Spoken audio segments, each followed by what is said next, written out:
Folks, it was a semifinal of epic proportions as we saw the NDSU Bison punch their ticket to the FCS Championship game with a 28-21 win over South Dakota State.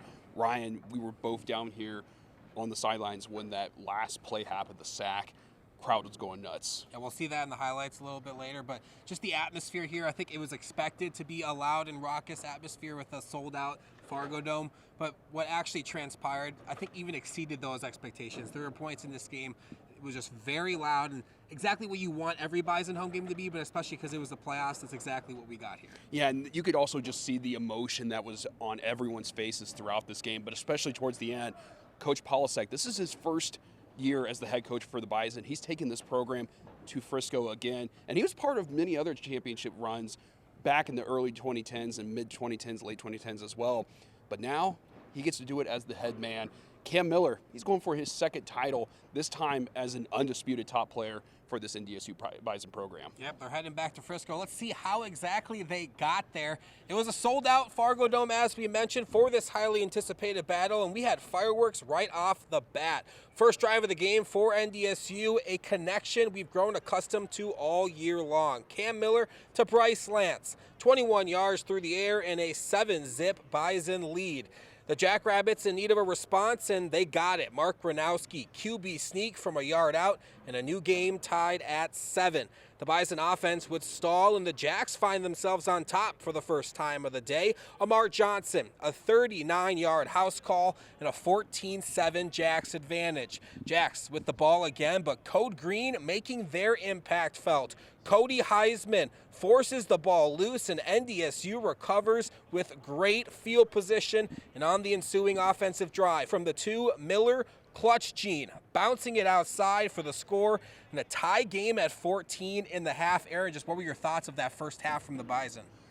It was very up and down at first. SDSU had a lot of, controlling the tempo we saw. But then after that fumble, NDSU regained that momentum. And then we also saw at the end of that first half, SDSU had a chance to either go for a long field goal or bomb it out for a Hail Mary.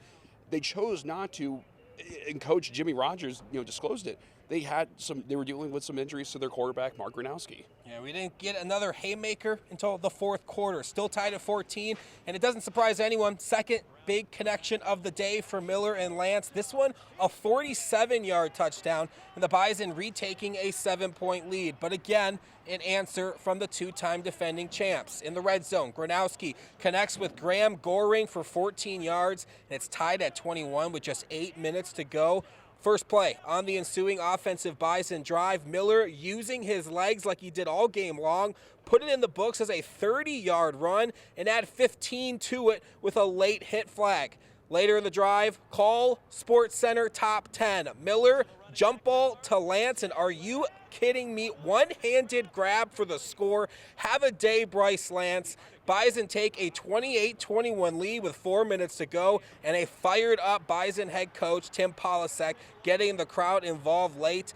Game on the line for the Jacks. 4th and 17, Gronowski dropping back, and Loshaka, Rokes, and Jackson Dudenhefner take him down. Bison win it 28-21 and are heading back to Frisco for a shot at championship number 10. I slept really well this week because I thought the kids would play hard.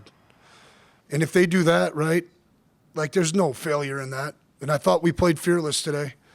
But my mind went to the very first meeting in December, and it's a big deal today nowadays that they all stayed. I know one kid left. I wish him the best, but they all stayed. And now we're going to Texas together. Cam Miller finishes the day 13 of 19, 179 yards and 3 scores, all to Bryce Lance with his 16th touchdown of the season. At the end, becomes the single-season record holder for touchdowns. But the play of the game was that final touchdown grab.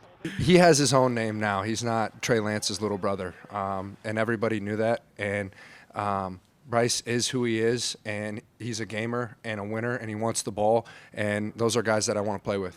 I just knew I had to go. It's honestly, not much goes through my mind when I know the ball's coming to me. So, it's kind of like in that flow state when the ball's in the air. So I don't really remember it much, but yeah, it was exciting. I've told him so many times just the appreciation I have for him, the belief he has in me, the confidence he has in me.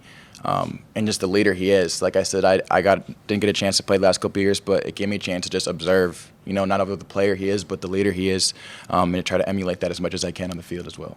For the Jacks, the loss to NDSU eliminates their opportunity for a three-peat. Jacks head coach Jimmy Rogers after the game saying his team just didn't have it today. The spirit of that stadium after the game is what it should have felt like maybe the whole game. And on both sides of the ball, I just felt like it was kind of, and in the stands too, I just felt like it was a low today. And I don't know what it was, but I don't think we played with enough energy to win this football game for whatever reason, and that's on me. And that will eat at me forever. Just two classic chapters to this rivalry. We saw the one in October. This one, just an instant classic, 28-21 final. We saw great plays by Bryce Lance. We saw defensive plays, the fumble in the first half, the sack to end the game. But on top of it, as many people pointed out in the press conference after the game, this is Cam Miller's time. He won't say it himself, but there's a lot of people that will now put him in that top 3 quarterbacks in Bison history. Yeah, obviously you got the Carson Wentz's of the world, the Easton Sticks of the world, who gets to hold on to his record over Mark Gronowski. I think they both are going to end with 49 wins in FCS history. So I think the team mentioned it before the game that they knew about it, and they wanted to make sure that Easton was able to keep that record. So he does, at least in a tie with Mark. But as you mentioned, I think, and no one was surprised that this game came down to a one-possession game, and whoever made that one last defensive play was going to come out on top. And like the first time they played in October, it was the Bison. Yeah, it's such a great game, great atmosphere. But Ryan, what's exciting, though, is that this Bison team now prepares for either Montana State or South Dakota in that championship game for the FCS. But also on top of it, it's another trip to Frisco for this team. Obviously, they'll have a chance for championship number 10. And obviously, with Frisco, we don't know if they're ever going to host again after this year because it's going to go to Nashville for the next 2 seasons after this one, and then a bidding process, and who knows what's going to happen with that. But obviously, Montana State or South Dakota, Cam Miller said in the press conference he wants South Dakota, a little Missouri Valley Football Conference rivalry there brewing. But whoever it ends up being, maybe by the time you're watching this at home, but whoever it ends up being, it's going to be a fun one January 6th. Well, folks, thank you so much for tuning into this KVRR Sports Report, and we're going to be bringing you more action in Frisco.